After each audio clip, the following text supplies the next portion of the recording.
Sunday evening, the 10th day of April 2016, and I'm just reading a good book. Is it from my own personal library? I've always loved to read books. As a person with Asperger's syndrome type autism, I've always been a very good reader ever since kindergarten. And I'll show you what I'm reading, this evening. Actually started rereading again. And this is a very, very, very good book. The Decline and Fall of the Roman Empire by the early English historian, Edward Gibbon. This is the classic standard upon which all other historical narratives and historical analyses of the modern era, post-Renaissance, and the beginning of the Enlightenment is based upon. And of course, it's a very, very, very hard book to read. In terms of its content,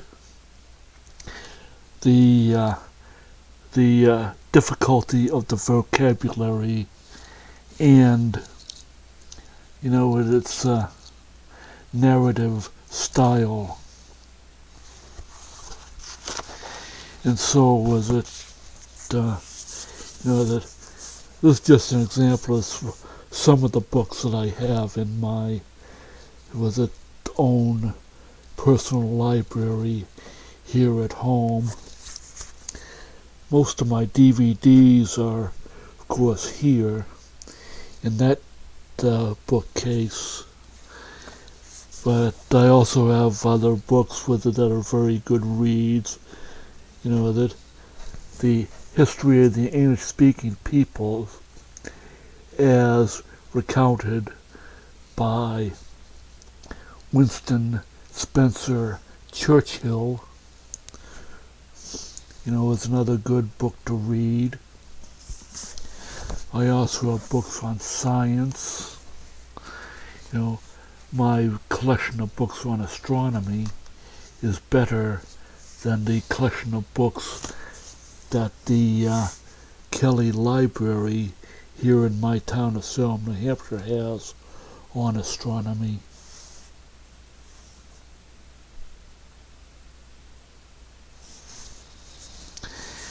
Yes. For example, let me read to you some of this.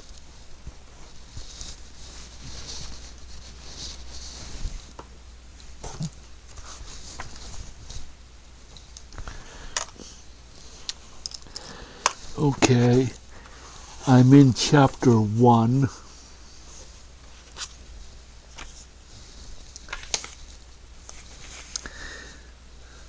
Notwithstanding the difference in their personal conduct, the general system of Augustus was equally adopted and uniformly pursued by Hadrian and the two Antonys.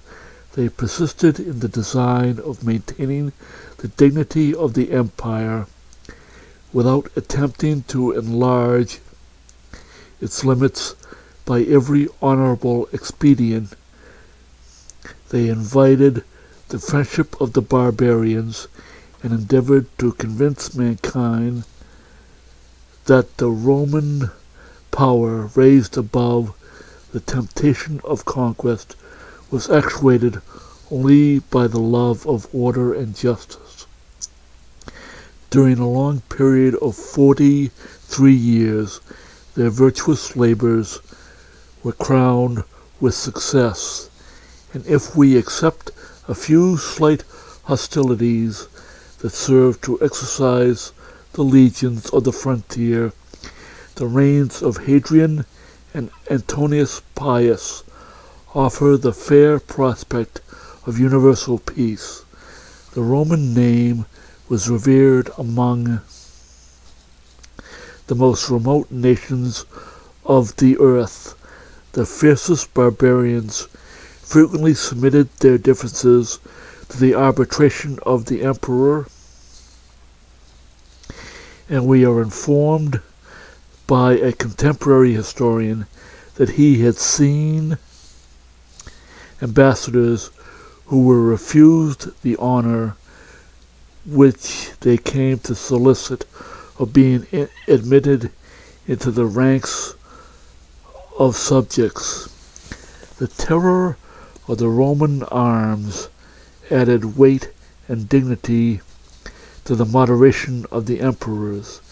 They preserved peace by a constant preparation for war, and while justice regulated their conduct, they announced to the nations on their confines that they were as little disposed to endure as to offer injury. The military strength, which it had been sufficient for Hadrian and the elder Antoninus to display, was exerted against the Parthians and the Germans by the Emperor Marcus. The hostilities of the barbarians provoked the resentment of that philosophic monarch, and in the prosecution of a just defense, Marcus and his generals obtained many signal victories, both on the Euphrates and on the Danube. That is just an example of my reading and reading comprehension level as an adult with Asperger's syndrome.